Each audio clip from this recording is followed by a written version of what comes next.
were their mother, and they'd just come home from the outlet company in Providence buying her school stuff.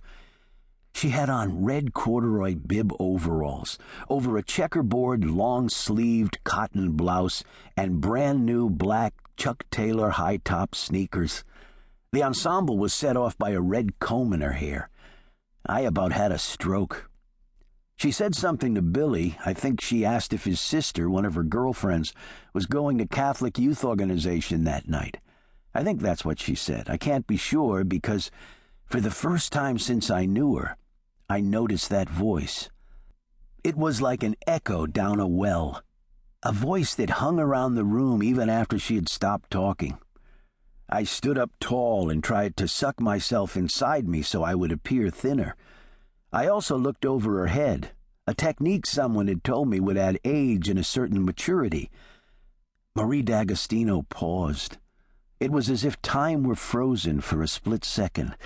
Those black pearl eyes beheld no one else but me.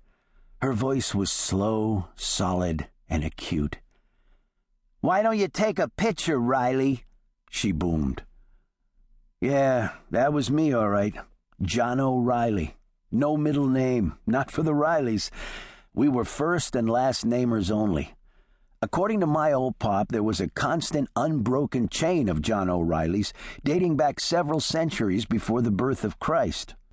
Which made sense to me, as pyramid building, especially the part where you pulled huge blocks of stone with rope and then died, was not unlike the kind of work the Rhode Island Rileys specialized in.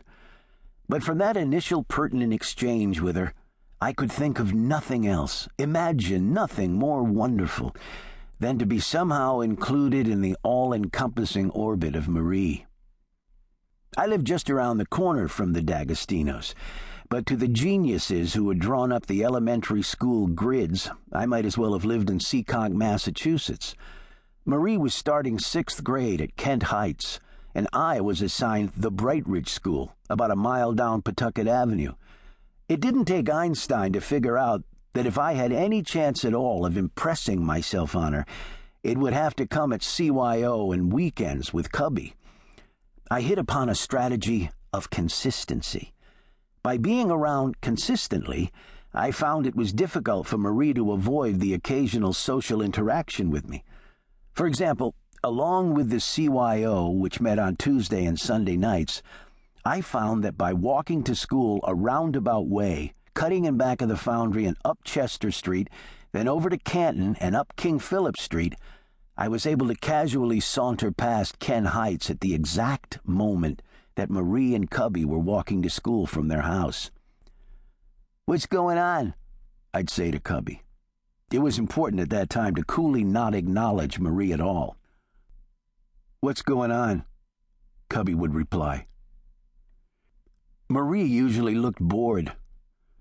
"Bozo," she'd say if she said anything. Bozo was the nickname that their father, Big Tony, had given me. Big Tony gave everyone nicknames. Billy Fontanelli's nickname was Big Billy, and Bobby Fonce's was Barbarino, and I was Bozo. Her mother used to call me Riley. She also used to like to say I had the life of Riley. Anyway, I don't remember much about anything, really, so let me get right to that important day, 2 days after Christmas, 1961. There was a lot of snow on the ground from a blizzard on Christmas Eve. Some of the high school kids had gone down to Kent Woods, which was behind the Kent Heights School, and shoveled off Kent Pond and set up the hockey rink. The hockey rink had been set up on the same spot for as long as anyone could remember. My old man had played there, and Pile-on Pendergast, who was an enforcer for the Providence Reds, cut his own vicious teeth at the very same place.